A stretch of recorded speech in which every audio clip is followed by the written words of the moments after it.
밤이 깊은 병실 안은 차가운 공기와 희미한 등불, 그리고 옅은 소독약 냄새로 가득했습니다. 규칙적으로 울리는 기계 소리만이 텅 빈 공간에 정막을 깨고 있었습니다. 72살의 박진우 어르신은 링거 줄이 연결된 앙상한 팔로 낡은 손전화기를 힘겹게 들고 있었습니다. 가쁜 숨을 몰아쉴 때마다 뼈만 남은 가슴이 희미하게 오르내렸고 그의 시선은 전화기 화면의 작은 네모 안에 고정되어 있었습니다. 그 밝은 화면은 어둡고 쓸쓸한 병실의 분위기와는 너무나도 다른 세상의 이야기를 보여주고 있었습니다. 그곳에는 그의 하나뿐인 딸 수진과 사위 태호가 활짝 웃고 있었습니다. 두 사람은 아름다운 산을 배경으로 한 화려한 야영지에서 서로를 꼭 껴안고 서 있었고 그들 옆에는 마치 산처럼 듬직해 보이는 검은색 새 차가 번쩍이고 있었습니다. 차체에는 커다란 붉은색 띠가 매여 있어 마치 값비싼 선물처럼 보였습니다. 사진 아래에는 드디어 우리의 꿈을 이루다, 새로운 시작, 행복한 삶이라는 글귀가 적혀 있었습니다. 박진우 어르신의 얼굴 근육이 고통스럽게 떨렸습니다. 그것은 병세로 인한 아픔이 아니었습니다. 심장을 날카로운 유리 조각으로 베어내는 듯한 훨씬 더 깊고 시린 고통이었습니다. 사진 속에서 환하게 웃고 있는 딸과 사위의 웃음소리가 마치 귓가에 울리는 듯 생생하게 들려왔습니다. 그들의 행복한 웃음소리는 병실의 규칙적인 기계 소리와 뒤섞여 그의 머릿속을 어지럽혔습니다. 뜨거운 눈물 한 방울이 메마른 뺨을 타고 흘러내려 차가운 병원 이불 위로 툭 떨어졌습니다. 바로 이틀 전 마지막 희망을 품고 사위에게 전화를 걸었을 때 들었던 차갑고 날카로운 목소리가 머릿속을 다시 파고들었습니다.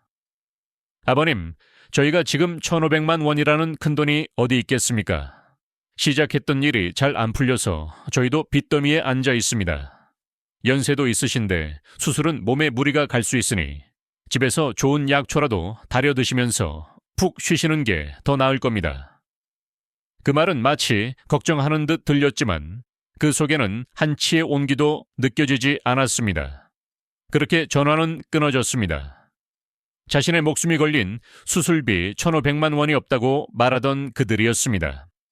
그런데 불과 이틀 만에 그들은 수술비의 몇 배나 되는 값비싼 새 차를 자랑하며 웃고 있었습니다. 박진우 어르신은 그제야 모든 것을 깨달았습니다. 돈이 없었던 것이 아니었습니다.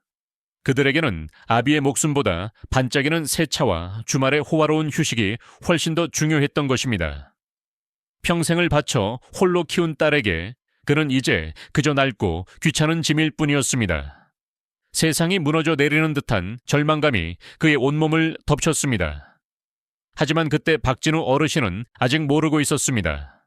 자신의 낡은 작업실, 바로 그 발밑에 모든 것을 뒤바꿀 수 있는 귀한 보물이 먼지를 뒤집어 쓴 채 잠들어 있다는 것을 말입니다.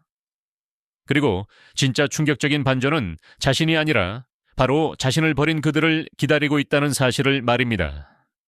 안녕하세요, 여러분. 이 가슴 아픈 이야기가 어떻게 전개될지 궁금하시죠? 본격적인 이야기에 앞서 지금 어느 도시에서 우리 이야기를 보고 계신지 댓글로 남겨주시겠어요? 멀리서 보내주시는 여러분의 따뜻한 관심과 응원이 저희에게는 정말 큰 힘이 됩니다. 그리고 저희 이야기가 마음에 드신다면 앞으로도 좋은 이야기를 전해드릴 수 있도록 구독과 좋아요도 잊지 말고 꼭 눌러주세요. 자, 그럼 우리 주인공 박진우 어르신의 삶 속으로 다시 한번 깊이 들어가 보겠습니다. 박진우 어르신은 평생을 나무와 함께 살아온 분이었습니다.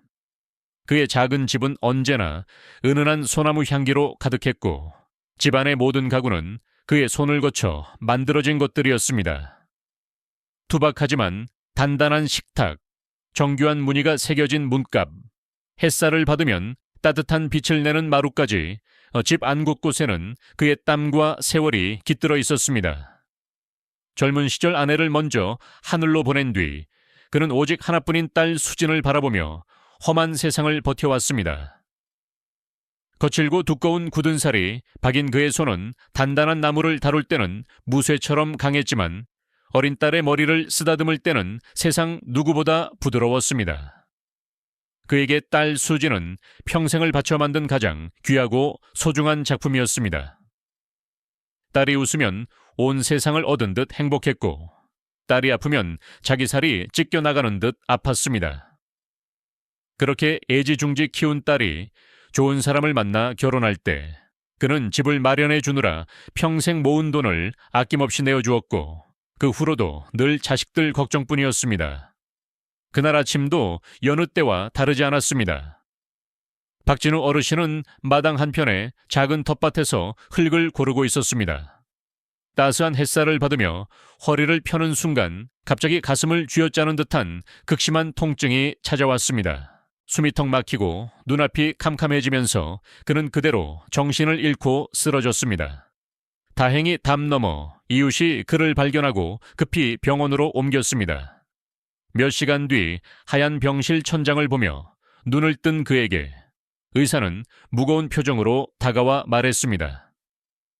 어르신, 검사 결과가 좋지 않습니다.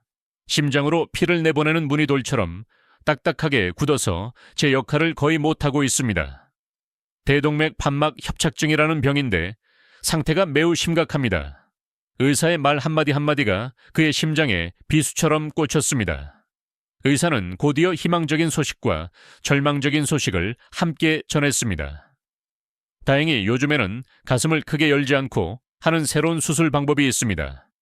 하지만 건강보험이 전부 적용되지 않아 수술에 필요한 비용이 대략 1,500만 원 정도 듭니다.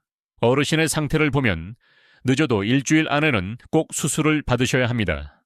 1,500만 원. 평생을 성실하게 살아온 그에게는 너무나도 거대한 금액이었습니다. 통장에 남은 돈은 고작 몇십만 원뿐이었습니다. 눈앞이 캄캄해지고 온몸에 힘이 빠졌지만 그의 머릿속에는 오직 한 사람, 딸 수진의 얼굴만이 떠올랐습니다. 떨리는 손으로 전화기를 든 그는 마지막 희망의 끈을 붙잡는 심정으로 딸의 번호를 눌렀습니다. 그는 아직 믿고 있었습니다. 자신이 평생을 바쳐 키운 딸이라면 아비의 목숨이 위태로운 이 상황을 결코 외면하지 않을 것이라고 말입니다. 하지만 그 희망이 얼마나 어리석고 헛된 것이었는지를 깨닫기까지는 그리 오랜 시간이 걸리지 않았습니다. 전화기 너머로 들려오는 딸 수진의 목소리는 걱정이 가득했지만 그 걱정 속에는 어찌할 바를 모르는 불안함이 섞여 있었습니다. 수진은 아버지의 갑작스러운 소식에 놀라 안절부절 못하면서도 연신 옆에 있는 남편 태호의 눈치만 살피고 있었습니다. 그들의 집은 최신 전자제품과 번쩍이는 가구들로 꾸며져 있어 겉보기에는 부족함이 없어 보였지만 그 안에는 차가운 계산과 이기심이 도사리고 있었습니다. 사위 태호는 야망이 크고 언제나 자신의 성공과 물질적인 부를 최우선으로 생각하는 사람이었습니다. 그에게 장인은 그저 아내의 가족일 뿐 자신의 인생 계획에 조금이라도 방해가 되는 존재는 귀찮고 거추장스러울 따름이었습니다. 반면 딸 수지는 마음은 여렸지만 성격이 우유부단하여 늘 강한 남편의 의견에 휘둘리는 사람이었습니다. 아버지에 대한 죄송함과 남편에 대한 두려움 사이에서 그녀는 이러지도 저러지도 못하고 있었습니다. 아버지가 수술비로 1,500만 원이 필요하다는 말을 듣자마자 태호는 들고 있던 서류판을 신경질적으로 탁 내려놓았습니다.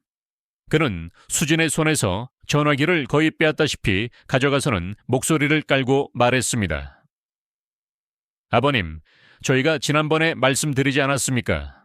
제가 하던 일이 잘못되어서 지금 빚 갚기도 벅찬 상황입니다.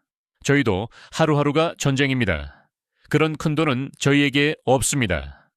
그의 목소리에는 일말의 동정심도 느껴지지 않았습니다. 오히려 귀찮은 부탁을 하는 노인을 나무라는 듯한 냉랭함이 가득했습니다. 박진우 어르신은 애타는 마음으로 다시 한번 매달렸습니다. 야야야, 의사 선생님 말씀이 이건 목숨이 달린 문제라고 하시는구나. 제발 어떻게든 방법을 좀 찾아주면 안 되겠니? 하지만 태호는 그 말을 가차없이 잘라버렸습니다. 요즘 의사 선생님들 말 다 믿으면 안 됩니다. 괜히 겁줘서 돈 쓰게 만들려는 속셈이지요. 저희도 정말 힘듭니다. 몸조리 잘하시고 이만 끊겠습니다. 뚝. 전화가 끊어지는 소리는 박진우 어르신의 마지막 희망이 부서지는 소리 같았습니다. 태우는 아무 일 없다는 듯 다시 서류판을 집어들었고, 수지는 남편을 원망스러운 눈빛으로 쳐다보았지만 끝내 아무 말도 하지 못했습니다. 그녀는 그저 입술만 깨물 뿐이었습니다. 병실에 홀로 남은 박진우 어르신은 힘없이 전화기를 내려놓았습니다. 사위의 냉정한 목소리보다 그를 더 아프게 한 것은 그 옆에서 아무 말도 하지 못하고 침묵으로 동의한 딸의 모습이었습니다. 평생을 바쳐 지켜온 딸이 이제는 자신보다 남편의 눈치를 더 살피는 낯선 사람이 되어버렸다는 사실이 그의 가슴을 후벼 팠습니다. 배신감이라는 차가운 감정이 서서히 그의 마음속에 번지기 시작했습니다. 하지만 그는 여전히 믿고 싶지 않았습니다. 잠시 형편이 어려워 그러는 것일 뿐 딸의 진심은 아닐 것이라고 애써 스스로를 위로했습니다. 그러나 그 작은 믿음마저 산산조각 나는 데는 그리 오랜 시간이 걸리지 않았습니다. 며칠이 흐르는 동안 박진우 어르신의 몸은 눈에 띄게 쇠약해졌습니다. 숨을 쉴 때마다 쇳소리가 났고 가만히 누워만 있어도 가슴에 무거운 돌덩이를 얹은 듯 답답했습니다. 창백해진 얼굴과 움푹 들어간 눈은 그의 남은 시간이 얼마 없음을 말해주고 있었습니다. 하지만 그는 포기할 수 없었습니다. 어떻게든 살아남아 딸의 얼굴을 한 번이라도 더 보고 싶었습니다. 그는 마지막 남은 힘을 쥐어짜 어떻게든 돈을 마련해 보려 애썼습니다. 평생을 일군 집을 담보로 돈을 빌리기 위해 은행 몇 군데에 연락을 취했지만 나이가 많고 정해진 벌이가 없다는 이유로 번번이 거절당했습니다. 젊은 시절부터 손때 묻혀가며 아껴왔던 귀한 연장들을 팔아보려고 수소문도 해봤지만 수술비에는 턱없이 부족한 푼돈만을 제시받을 뿐이었습니다. 절망적인 상황 속에서 그는 다시 한번 딸에게 전화를 걸었습니다. 목소리는 심하게 갈라졌고 말 한마디를 내뱉는 것조차 힘겨웠습니다. 수진아, 아빠다. 정말 미안하지만 아빠가 너무 아파서 그런다. 어떻게든 조금이라도 돈을 마련해 줄 수는 없겠니? 제발 부탁이다, 딸아. 그의 목소리에는 아버지로서의 자존심을 모두 내려놓은 간절한 애원이 담겨 있었습니다. 하지만 이번에도 전화를 받은 것은 사위 태호였습니다. 그의 목소리는 지난번보다 훨씬 더 차갑고 짜증이 섞여 있었습니다. 아버님, 저희가 안 된다고 분명히 말씀드렸지 않습니까? 왜 자꾸 저희를 못 살게 구시는 겁니까? 저희도 힘들어 죽겠습니다. 세상에 아픈 사람이 아버님 혼자뿐인 줄 아십니까? 제발 저희 좀 그만 괴롭히십시오. 태호는 마치 귀찮은 벌레를 쫓아내듯 매몰차게 소리치고는 전화를 끊어버렸습니다. 그 전화 한 통에 박진우 어르신의 세상은 완전히 무너져 내렸습니다. 더 이상 기댈 곳도 희망을 가질 이유도 없었습니다. 텅 빈 눈으로 멍하니 천장만 바라보던 그는 무의식적으로 손전화기를 들어 올렸습니다. 딸의 얼굴이라도 한번 보고 싶은 마음에 딸의 눈이 소통망에 들어갔습니다. 그리고 바로 그 순간 그는 자신의 눈을 의심했습니다. 화면 속에는 불과 몇 시간 전에 올라온 사진 한 장이 있었습니다. 바로 그 사진, 화려한 야영지를 배경으로 번쩍이는 새 차 옆에서 환하게 웃고 있는 딸과 사위의 모습이었습니다. 사진 속 딸은 값비싼 옷을 입고 행복에 겨운 미소를 짓고 있었습니다. 돈이 없어 힘들다던 그들의 모습은 어디에도 찾아볼 수 없었습니다. 그제야 모든 것이 명확해졌습니다. 문제는 돈이 아니었습니다. 문제는 마음이었습니다. 자식들에게 자신은 더 이상 소중한 가족이 아니라 그들의 화려한 삶에 방해가 되는 짐일 뿐이었습니다. 아비의 목숨값보다 새로 산 차가, 아비의 고통보다 주말의 즐거움이 더 중요했던 것입니다. 그 순간 박진우 어르신의 마음속에서 무언가 단단히 끊어지는 소리가 났습니다. 그는 조용히 링거줄을 뽑았습니다. 그리고는 낡은 옷을 주워 입고 아무에게도 말없이 병실을 나섰습니다. 그는 자신의 손으로 지은 집에서 자신의 삶을 조용히 마감하기로 결심했습니다. 집으로 돌아온 박진우 어르신은 며칠 동안 아무것도 하지 않고 멍하니 앉아만 있었습니다. 먼지가 뽀얗게 쌓인 작업실 의자에 몸을 기댄 채 그는 지나온 세월을 되돌아보았습니다. 나무 향기 가득한 이곳에서의 딸의 작은 책상을 만들어주던 기억, 서툰 솜씨로 나무 인형을 깎아주었을 때 기뻐하며 웃던 딸의 얼굴이 아련하게 떠올랐습니다. 그는 이제 모든 것을 체념했습니다. 조용히 죽음을 받아들이기로 마음먹은 그의 얼굴에는 어떤 미련도 남아있지 않았습니다. 낡은 앨범을 꺼내 아내와 함께 찍은 빛바랜 사진들을 한 장 한 장 넘겨보며 그는 마지막 인사를 준비하고 있었습니다. 바로 그때 오랫동안 울리지 않던 낡은 전화기가 요란한 소리를 내며 울렸습니다. 낯선 번호였습니다. 받지 않으려 했지만 전화벨 소리는 끈질기게 이어졌습니다. 그는 마지못해 수화기를 들었습니다. 수화기 너머에서는 활기차고 힘있는 목소리가 들려왔습니다. 박 선생님, 저 기억하시겠습니까? 이민준입니다. 30년 전에 선생님께 나무 다루는 법을 배웠던 제자입니다. 제가 잠시 서울에 올라올 일이 생겼는데 선생님 생각이 나서 연락드렸습니다. 혹시 잠시 찾아뵈어도 괜찮겠습니까? 이민준. 박진우 어르신의 기억 저편에서 까까머리에 가난했던 소년의 얼굴이 희미하게 떠올랐습니다.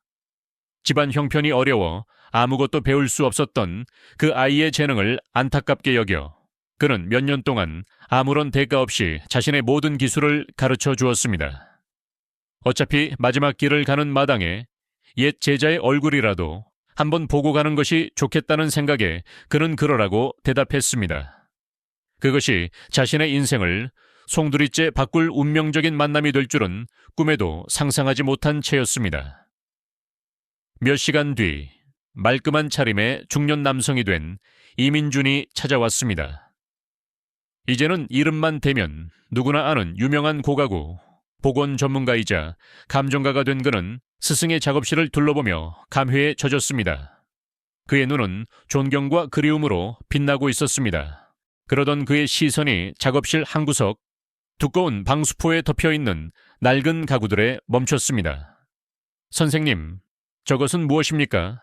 혹시 제가 한번 봐도 되겠습니까? 민준은 조심스럽게 방수포를 걷어냈습니다. 그러자 먼지 아래에서 숨 막힐 듯 아름다운 나뭇결을 가진 가구들이 모습을 드러냈습니다. 그것은 박진우 어르신이 젊은 시절 자신의 모든 기술과 혼을 쏟아부어 만들었던 물풀의 나무 가구 한 벌이었습니다. 이제는 나라에서 베는 것을 엄격히 금지하여 그 가치를 돈으로 따질 수조차 없는 귀한 나무였습니다. 민준의 눈이 믿을 수 없다는 듯 커졌습니다. 그는 떨리는 손으로 가구 표면을 조심스럽게 쓸어보며 외쳤습니다. 선생님, 세상에, 이게 아직 여기에 있었군요. 이것은 단순한 가구가 아닙니다. 이건 박물관에 있어야 할 귀한 유물입니다. 이 정도 작품이라면 10억 원은 좋게 넘을 겁니다. 이건 나라의 보물입니다. 그 순간 죽음을 기다리던 박진우 어르신의 텅 빈 눈에 서서히 빛이 돌아오기 시작했습니다. 이것은 단순히 큰돈이 생긴 것 이상의 의미였습니다. 평생을 바친 자신의 삶이, 자신의 기술이 헛되지 않았다는 증거였습니다. 그리고 동시에 그것은 자신을 헌신짝처럼 버린 자식들에게 자신의 가치를 증명할 수 있는 가장 완벽한 복수의 도구였습니다. 그는 민준을 바라보았습니다. 몇 시간 전까지만 해도 죽음을 생각하던 그의 머릿속에서 이제는 차갑고 치밀한 계획이 세워지기 시작했습니다. 그의 얼굴에서 절망의 그림자는 사라지고 그 자리에는 강철 같은 단단한 결심이 서리고 있었습니다. 그는 더 이상 운명에 순응하는 나약한 노인이 아니었습니다. 이제 그는 자신의 삶을 되찾기 위한 마지막 승부를 준비하는 노련한 승부사였습니다. 며칠 뒤 제자 민준의 도움으로 박진우 어르신은 몸을 조금 추스를 수 있었습니다. 민준이 구해온 좋은 약을 먹고 기운을 차린 그는 본격적으로 자신의 계획을 실행에 옮기기 시작했습니다. 먼저 민준은 비밀리에 국내 최고의 감정 전문가들을 불러 가구의 가치를 정확하게 평가받았습니다. 전문가들은 가구를 보자마자 입을 다물지 못했고 감정 결과는 예상을 훨씬 뛰어넘는 10억 원에 달했습니다. 이 소식은 곧바로 국립박물관 측에도 전해졌고 박물관에서는 오래전부터 찾고 있던 귀한 작품이라며 어떻게든 구매하고 싶다는 뜻을 강하게 내비쳤습니다. 모든 준비가 끝나자 박진우 어르신은 계획에 마지막 단추를 채웠습니다. 그는 일부러 동네에서 입이 가장 가벼운 이웃 아주머니를 찾아가 깊은 한숨을 내쉬며 하소연을 늘어놓았습니다. 아이고, 이제 나도 기력이 다 쇠해서 이 작업실을 정리해야 할까 보네. 저기 쌓여있는 낡아빠진 나무 가구들은 자리는 차지하고 무겁기만 하니 누가 헐값에라도 가져가서 뗄감으로라도 썼으면 좋겠구먼.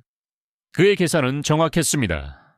그 말은 날개 돋친 듯 동네에 퍼져나갔고 채 1시간도 되지 않아 딸 수진에게서 전화가 걸려왔습니다. 수진의 목소리는 평소와는 비교할 수 없을 정도로 다정하고 살가웠습니다. 아빠, 몸은 좀 어떠세요? 저희가 얼마나 걱정했는지 아세요? 병원에서 말도 없이 나오셔서 얼마나 놀랐다고요. 아빠, 저희가 지금 바로 갈게요. 작업실 정리하는 거 저희가 다 도와드릴게요. 그 목소리에는 가식적인 걱정과 숨길 수 없는 탐욕이 교묘하게 뒤섞여 있었습니다. 30분쯤 지났을까? 딸과 사위는 마치 약속이나 한 듯 문 앞에 나타났습니다. 그들의 두 손에는 평소에는 구경하기도 힘들었던 값비싼 건강식품과 과일 상자가 들려 있었습니다. 사위 태호는 세상에서 가장 효심 깊은 아들인 양 너터루스을 지으며 살갑게 굴었지만 그의 눈은 쉴 새 없이 작업실 안을 훑으며 감나가는 물건이 있는지 살피고 있었습니다. 아버님, 아무 걱정 마십시오. 이 무거운 고물들은 저희가 사람을 불러서 깨끗하게 치워드리겠습니다. 아버님은 이제 편히 쉬시기만 하면 됩니다. 이 모든 게 다 아버님 건강을 위한 일 아니겠습니까? 태우는 마치 큰 선심이라도 쓰는 것처럼 말했습니다. 박진우 어르신은 그들의 위선적인 행동을 말없이 지켜보았습니다.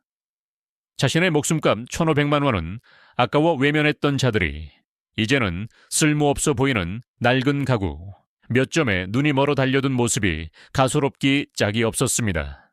하지만 그는 속내를 철저히 감춘 채 기운 없고 병든 늙은이의 모습을 연기했습니다. 그는 이미 알고 있었습니다. 욕심에 눈이 먼 그들은 스스로 파놓은 함정 속으로 제 발로 걸어 들어오고 있다는 것을 말입니다. 이제 덫을 놓고 먹잇감을 유인했으니 남은 것은 결정적인 순간에 덫을 내리쳐 숨통을 끊는 일뿐이었습니다. 그의 얼굴에는 차가운 미소가 희미하게 스쳐 지나갔습니다. 모든 것은 그의 계획대로 완벽하게 흘러가고 있었습니다. 다음날 아침이 밝자마자 박진우 어르신의 집 앞에는 커다란 짐차가 멈춰 섰습니다. 사위태호는 마치 자기 물건이라도 되는 양 거들먹거리며 일꾼들에게 손짓으로 이리저리 명령을 내리고 있었습니다. 딸 수진은 혹시라도 아버지가 마음을 바꿀세라 옆에서 안절부절 못하며 그의 눈치를 살폈습니다. 일꾼들이 작업실로 들어가 가장 크고 묵직해 보이는 장롱을 드러내려 할 때였습니다. 그때까지 방 안에서 조용히 상황을 지켜보던 박진우 어르신이 천천히 걸어나와 작업실 문 앞을 막아섰습니다. 그의 목소리는 나지막했지만 그 안에는 아무도 거스를 수 없는 단호함이 실려 있었습니다. 그것에는 손대지 마라. 태호는 순간 당황했지만 이내 짜증 섞인 표정으로 되받아쳤습니다. 아버님, 왜 또 그러십니까? 저희가 다 알아서 치워드린다지 않습니까? 이 낡은 것들 때문에 아버님 건강만 나빠집니다. 어서 비키십시오. 태호는 말을 마치기가 무섭게 박진우 어르신의 어깨를 거칠게 밀쳤습니다. 힘없이 뒤로 밀려난 어르신이 바닥에 넘어지려는 바로 그 순간 집 앞으로 검은색 고급 승용차 한 대가 미끄러지듯 멈춰 섰습니다. 차문이 열리고 제자 민준과 단정한 옷차림의 박물관 하계사가 내렸고 그 뒤를 건장한 체격의 경호원들이 따랐습니다. 민준은 넘어진 스승을 보자마자 쏜살같이 달려와 부축하며 분노에 찬 목소리로 외쳤습니다. 지금 여기서 무슨 짓들입니까? 당장 그 손 놓지 못합니까? 태호와 수진은 갑작스러운 상황에 얼굴이 하얗게 굳어버렸습니다. 민준의 부축을 받으며 천천히 몸을 일으킨 박진우 어르신은 딸과 사위의 눈을 똑바로 쳐다보았습니다. 그의 눈빛은 더 이상 병약하고 슬픔에 잠긴 노인의 것이 아니었습니다.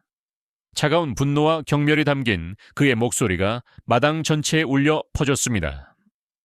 너희가 고물이라며 내다 버리려 했던 이 가구들이 바로 내 평생의 자부심이자 내 삶 그 자체다. 너희가 그토록 우습게 여겼던 이 낡은 나무 토막들이 너희의 번쩍이는 새 차와 허황된 꿈을 모두 합친 것보다 훨씬 더 귀한 것이다. 그리고 이 가구들은 방금 대한민국 국립박물관에서 사들였다. 이 박물관 하계사는 차가운 표정으로 두 사람 앞으로 다가가 서류철을 내밀었습니다. 이 가구들은 이제 국가의 소유가 된 문화재입니다. 국가의 재산을 불법으로 취득하려 한 행위는 명백한 범죄입니다. 지금 즉시 경찰에 신고하겠습니다. 멀리서 들려오는 경찰차의 사이렌 소리가 점점 더 가까워졌습니다. 태호와 수지는 그 자리에 얼어붙은 듯 서서 아무 말도 하지 못했습니다. 그들은 그제야 깨달았습니다.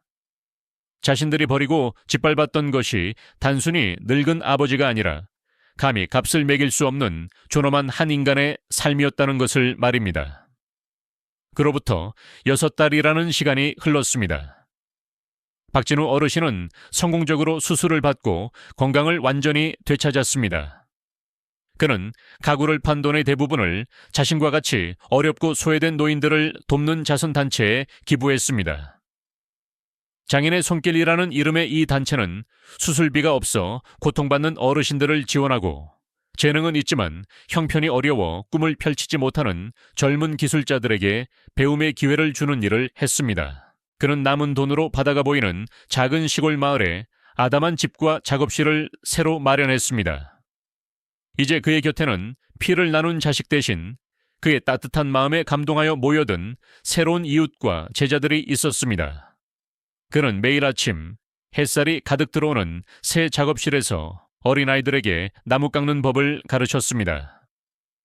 아이들의 서툰 손에서 나무 조각이 귀여운 동물 모양으로 변해갈 때마다 그의 얼굴에는 진정한 행복의 미소가 피어났습니다. 그는 마침내 깨달았습니다. 진정한 가족은 핏줄로 이어지는 것이 아니라 마음과 마음으로 이어진다는 것을 말입니다. 그는 자신을 버린 자식들을 용서하지는 않았지만 더 이상 미워하지도 않았습니다. 그저 자신의 새로운 삶 속에서 진정한 평온과 기쁨을 찾았을 뿐입니다. 박진우 어르신의 이야기는 우리에게 많은 것을 생각하게 합니다. 때로는 가장 가까운 사람에게서 가장 깊은 상처를 받기도 하지만 진정한 가치와 존엄은 결코 사라지지 않는다는 것을 말입니다. 오늘 이야기가 여러분의 마음에 작은 울림을 주었다면 저희 채널을 구독해 주시고 좋아요를 눌러주세요. 여러분의 따뜻한 응원이 저희에게는 더 좋은 이야기를 만드는